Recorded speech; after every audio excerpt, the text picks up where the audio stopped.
Bueno, pues vamos a empezar ya a hacer la programación de las interfaces gráficas. Solo quería mostrarles porque muchas veces uno se queda con una falsa idea de como para qué sirven las cosas, ¿no? O sea, ¿para qué voy a usar un IDE de programación si me funciona bien eh, programar en la consola? No hace falta más. Eso es verdad. Sin embargo, los IDEs de programación sí nos proporcionan ventajas significativas porque nosotros podemos observar cosas que no podemos hacer mediante la consola o hacerlo requeriría demasiado tiempo. Y les voy a poner aquí un ejemplo. Esto es solamente una parte muy pequeña. No les quiero poner el código, pero es una parte muy pequeña del código de uno de sus compañeros de matemáticas que un día me hizo una pregunta y no sabía cómo resolver el problema. Entonces, pues cuando vi cuál era el problema, bueno, más bien, él no era capaz de llegar a una conclusión de cómo resolver su problema porque resulta que el paquete que está usando para programar en Python pues no tiene mucha documentación que digamos. Y si a eso le sumaba pues que tampoco tenía mucha experiencia programando, pues no tenía muchas herramientas para resolver el problema y necesitaba orientación. Entonces me pidió ayuda a su compañero y no sabía, bueno, lo que está aquí en consola es solamente la variable como que nos importaba conocer, pero que él no sabía cómo hacer para recuperar un cierto valor. Entonces voy a ejecutar este script y bueno, llegaba a una parte donde estaba resolviendo ecuaciones diferenciales. Entonces esto era la solución y era lo que necesitaba, pero él estaba programando en la consola y me decía, pues es que maestra, yo no sé cómo hacerle, porque ahí es una tupla, esta es una variable, y que si le imprimía el tipo, pues este era el tipo que le daba. Pero aquí él claramente veía que esto era una tupla. Para los que han programado un poquito más en Python, pues es una tupla de un elemento y dos elementos, y él necesitaba esto. Y bueno, como no sabía cómo resolver el problema, pues él decía, pues esto yo lo tomo, lo copio y lo pego en la siguiente parte de mi programa y ya puedo seguir trabajando sin problema. Entonces, sí les quiero contar como toda la historia, ¿no? Él tenía instalado Anaconda en su computadora y le dije, bueno, pues a ver, abre el Spider. Abrió el Spider, pero el Spider sí proporciona como un visor para ver las variables con las que estamos trabajando y sin embargo no es tan robusto como uno pensaría, ¿no? Entonces, pues se me ocurrió yo correr aquí el programa que él tenía, para ver cómo separar esta variable que tenía aquí y que necesitaba solamente esta parte. Bueno, entonces cuando nosotros venimos aquí por ejemplo canonical, pues que es un atributo de esta variable y uno puede acceder a ellos mediante el operador punto, así con el punto y ahí está el canonical. Pues resulta que aquí en las características de mi variable dice que canonical es todo esto. Y efectivamente es todo eso. Entonces, este tipo de cosas, como cuáles son los atributos que tiene una variable, son los que nosotros no podemos identificar en la consola, porque lo que tenemos pues nada más es esto, una línea de código y aquí no hay variables, ¿no? Sin embargo, el IDE de programación sí nos proporciona un poco más de herramientas para que uno pueda resolver un problema. Entonces aquí yo ya pude ver como cuáles eran todos los atributos de su variable y ya pudimos, bueno, ya le pude decir cómo cómo recuperar eso que él quería, que es esta parte de acá, ¿no? Había otras maneras de resolverlo. Ahorita, por ejemplo, aquí, ¿no? Mediante el ADDRHS.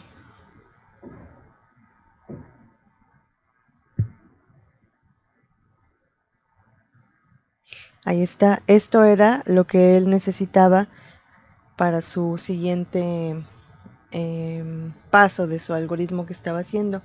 Entonces, lo pudo haber resuelto con este RHS o lo pudo haber resuelto, que creo que fue al final lo que decidió, usar este ARCS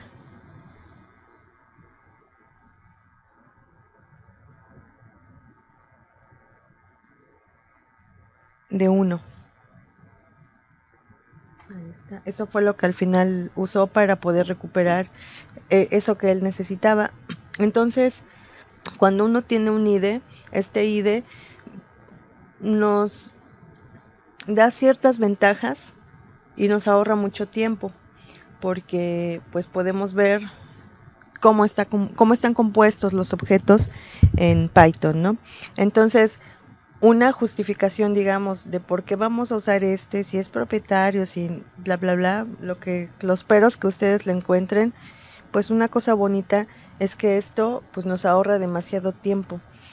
La búsqueda que él había hecho ya le llevaba días y no podía recuperar esta parte. Y cuando me dijo cuál era el problema, pues definitivamente uno viene a inspeccionar pues todo de lo que está compuesto esta variable y ya ves cómo la descompones en cachitos. Entonces, yo sí les recomiendo que usen un IDE así completo como por eso les sugerí que hagan el registro de JetBrains. Y bueno, finalmente para ustedes es gratis. Después de unos minutos de haberles contado la experiencia que pasó, yo creo que este chico ya está completamente convencido en que realmente los IDEs de programación pues son buenos, es lo mejor, son nuestros amigos y segurito va a cambiar de IDE. En fin, bueno, ahora sí vamos a comenzar con las interfaces gráficas. Bueno, lo que vemos aquí en pantalla es mi página personal. Algunos de ustedes ya la conocen y pues aquí van a poder ver pues los cursos que mantengo pues eventualmente, ¿no? Aquí están disponibles, pues hay de látex, de Arduino, de todo lo que ustedes quieran.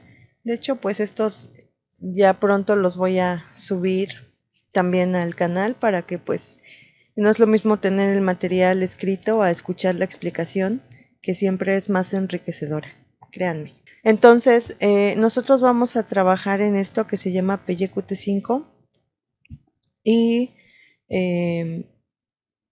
esta es la página que vamos a consultar. Aquí están los códigos que vamos a usar. Yo les proporciono este material porque es más importante que ustedes escuchen cómo funcionan las cosas y nada más copien y peguen el código. Les voy a ir explicando muy bien, de manera muy detallada, qué significa cada cosa, ¿no? Para que ustedes puedan entender. Entonces, quisiera como recordar un poco. ¿Se acuerdan que habíamos visto en algún momento que habían tipos de programación? Y bueno, pues PyQt5 tiene un enfoque que es orientado a objetos, pero además ya habíamos visto en alguna otra clase que Python es multiparadigma, entonces se puede programar orientado a objetos, funcional, lógico, y justo en este tutorial pues vamos a poder ver en acción lo que les comento. Vamos a continuar con el curso. PyQt5 es un framework que es multiplataforma, como les había dicho, y orientado a objetos. Este multiplataforma quiere decir que si ustedes desarrollan una aplicación con PyQt5, les va a funcionar en Windows, en Linux, en Mac, todos los sistemas operativos, ¿sale? Que tienen soporte. Sirve para hacer interfaces gráficas de usuario. Ahorita vamos a ver. Hasta ahorita yo sé que todos ustedes lo único que han hecho son scripts, que son líneas de código que ejecutan y hacen cosas. Pero las interfaces gráficas pues proporcionan una manera de poner restricciones para que los usuarios hagan ciertas cosas o se les facilite hacer ciertas cosas. Es de software libre y de código abierto, entonces podemos hacer nuestras aplicaciones sin ningún problema. ¿Qué más? Usa C++ de forma nativa. Digamos que su núcleo está implementado en C++, pues se pueden usar algún tipo de binding. ¿Qué cosas son los bindings? ¿Alguien sabe? Pues los bindings son como, digamos que nosotros queremos hablar con una persona, más bien le queremos pedir cosas a una persona. Esta persona solamente habla el lenguaje de C++ y lo que yo hablo es el lenguaje de Python. Entonces el binding es esa relación que existe entre Python y C++. Y de esta manera, a través del binding, yo le puedo pedir cosas a C++ y C++ me contesta en Python. Y bueno, dependiendo del lenguaje que ustedes estén usando, el PyQt, perdón, el Qt nada más, se llama de diferentes maneras. El binding que es para Python se llama PyQt. Bueno, está Kyoto, que creo que este es para C Sharp, está el Qt para Ruby, el PHP Qt, creo que está hasta el Pascal Qt, pero bueno. Entonces, los bindings lo que nos proporcionan pues son una manera de comunicarnos entre un lenguaje final que es el que nos interesa, en nuestro caso Python, con las estructuras de C++. Y así yo no estoy aprendiendo C++ y Python o solamente C++. Entonces, ¿quiénes usan Qt? Agencia Espacial Europea, pues ahí usan Qt. DreamWorks usa Qt en sus aplicaciones. Panasonic, Philips, Samsung, HP, Walt Disney Animation Studios, Blizzard Entertainment. Y bueno, son algunas de las empresas que usan Qt. ¿Y qué cosas son esos productos finales con los que nosotros sí hemos tenido contacto? Pues matemática, Google Earth, el IDE de RStudio, o sea, el IDE para R, pues, está hecho en Qt, Spotify, obviamente, VirtualBox, VLC Media Player. La verdad que sí habían usado aplicaciones y no sabíamos, Leaks y otros, solamente por mencionar algunos, ¿no? Neural Designer. Entonces, ese PyQt 5 está conformado por diferentes módulos y estos módulos lo que tienen son pues funciones muy específicas, por ejemplo para trabajar con WebSockets o con bases de datos o con motores de búsqueda, etcétera. Nosotros solamente vamos a usar los módulos de el Qt Core, el Qt GUI y el Qt Widgets, nada más. Todos los demás pues no nos hacen falta para el tipo de aplicación que vamos a hacer en este tutorial. Pero estos son los que existen y probablemente ya hay más, ¿no? Ok.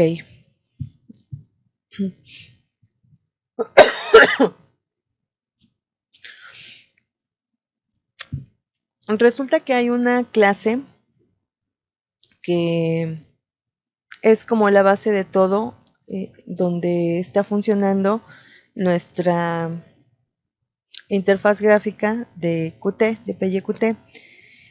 Y ese núcleo es la clase QApplication. Una vez que esta clase está ejecutándose o que un objeto de esa clase se está ejecutando, hasta que nosotros detenemos o cerramos la interfaz gráfica, esa QApplication termina su ciclo de vida. ¿Y esto cómo lo podemos ver? Las interfaces gráficas están basadas en algo que se llama orientado a eventos. Ahí voy a quitar esta animación porque nos está distrayendo mucho. Está orientada a eventos. Eso quiere decir que, bueno, nosotros lo hemos visto en las páginas de internet, ¿no? Que si pasamos Aquí, por ejemplo, mi puntero es una flechita y cuando lo pasamos sobre un elemento en particular, el puntero ya tiene un comportamiento distinto. El evento que aquí está cachando, digamos, toda esta página que vemos, es que el puntero está sobre un elemento específico, porque no sucede lo mismo acá o aquí, ¿no? Bueno, aquí sí, pero aquí sobre estos elementos que son diferentes a este que está aquí. Ok, entonces, dependiendo del evento, aquí por ejemplo, pues es la acción que está realizando. Aquí el evento era paso por encima de este objeto y me vuelvo una manita. Y aquí es paso por encima de este objeto, me vuelvo una manita y el objeto también lo cambio de color, ¿no? Entonces todos estos son eventos, mover el mouse, que esté pasando sobre algo.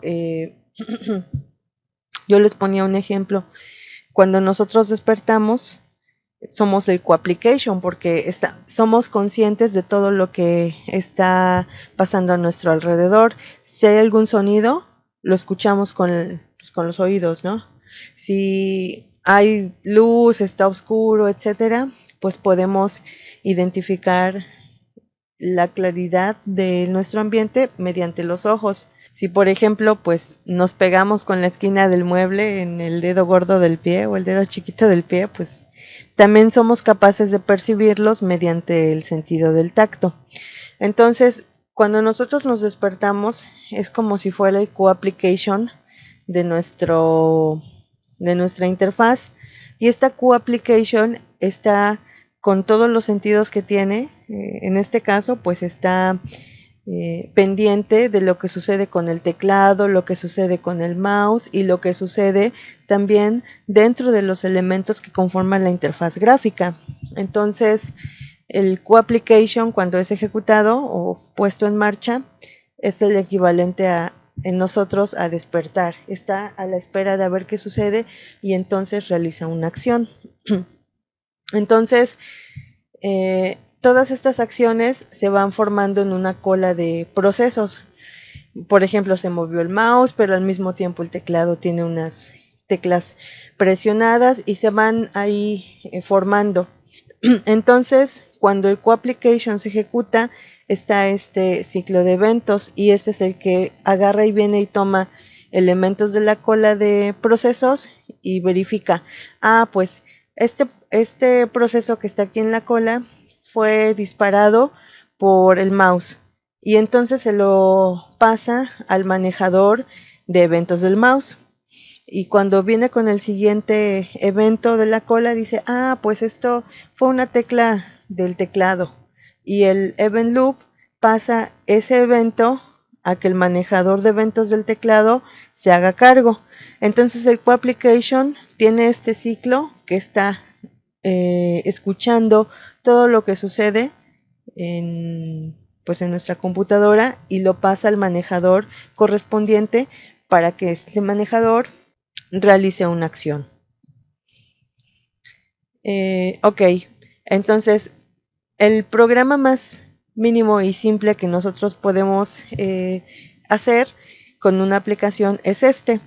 Lo primero que tenemos que hacer siempre en nuestras aplicaciones o en nuestros scripts, pues es importar todos los módulos que vamos a usar.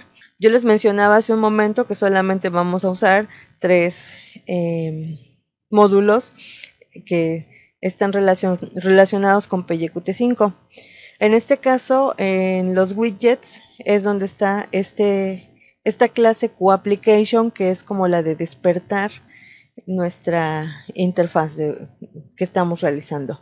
Entonces, aquí estamos creando una variable que es de esta clase, así se crean, ¿sale? Y después, con esta función app, pues es justo mi coapplication.exec. Acuérdense que el operador punto es para decir que lo que sigue del lado derecho es un método del objeto que está del lado izquierdo. Entonces esta exec es una palabra reservada en Python y bueno, la reconocemos además porque tiene un guión bajo y sabemos que solamente aplica a esta clase. Bueno, entonces vamos a copiar este código aquí en este botón presionamos el que dice copy y ahí dice que está copiado. Y vamos a ir a nuestro PyCharm. Vamos a crear aquí un nuevo proyecto, ¿sale? Creo que ya habíamos creado uno en la sesión anterior. Aquí, por ejemplo, yo quisiera crearlo en un lugar diferente, digamos en D. Bueno, yo tengo una partición. Ustedes buscan la carpeta de sus archivos de la escuela, ¿no? Ahí, por ejemplo, yo voy a crear una carpeta que se llame GUI Examples. ¿Sale? ¿Dónde estará? Está por aquí abajo. Aquí está GUI Examples. Y ahí es donde voy a crear mi proyecto. Le dejamos aquí el virtual env. Pues ahí va a crear el ambiente virtual y todo lo demás se queda igual. ¿Sale? Y le damos create. Entonces, pues se nos va a abrir el proyecto y va a empezar a crear cosas. Recuerden que cuando nosotros creamos un nuevo proyecto, mi ambiente virtual está limpio. Entonces tenemos que instalar todo lo que vamos a necesitar. Aquí, por ejemplo, vamos a instalar. Vamos aquí en Project GUI Examples, en Interpreter. Aquí está limpio nuestro sistema y vamos a instalar el PyQt5.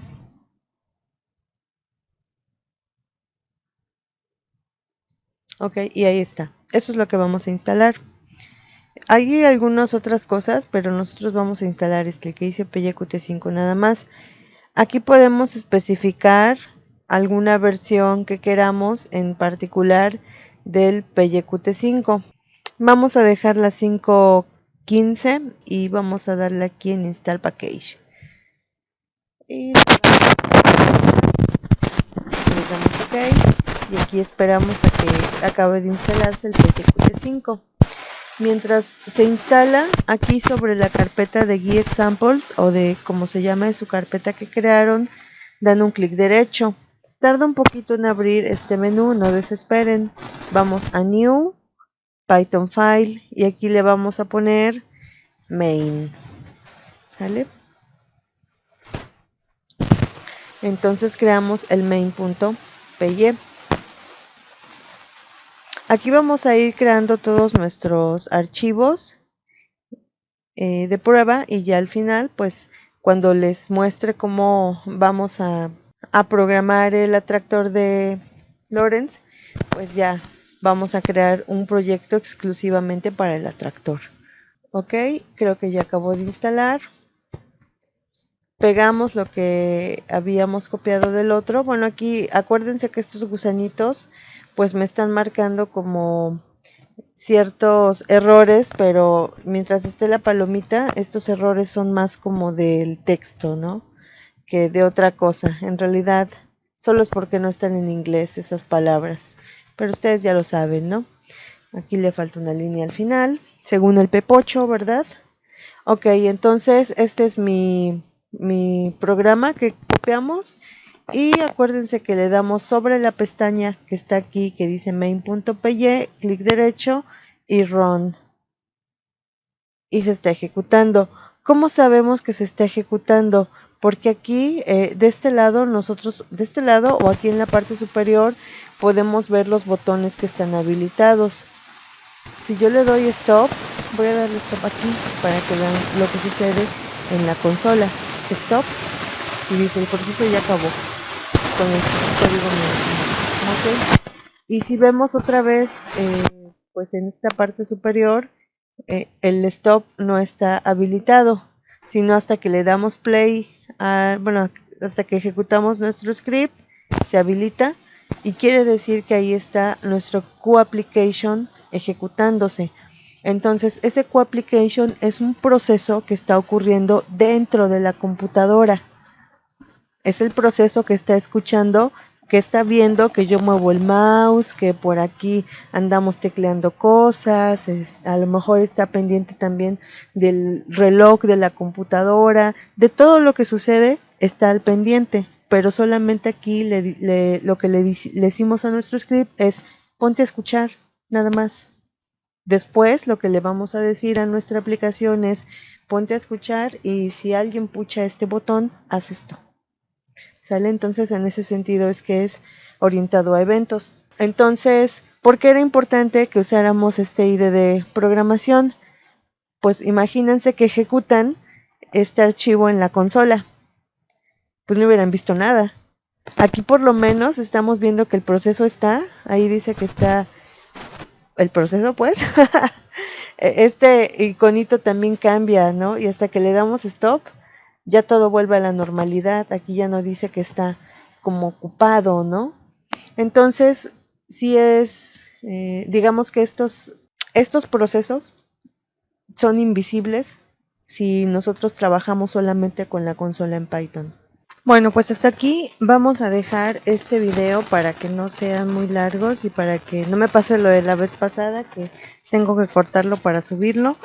En el siguiente video vamos a ver otro tema y bueno, espero que les esté gustando.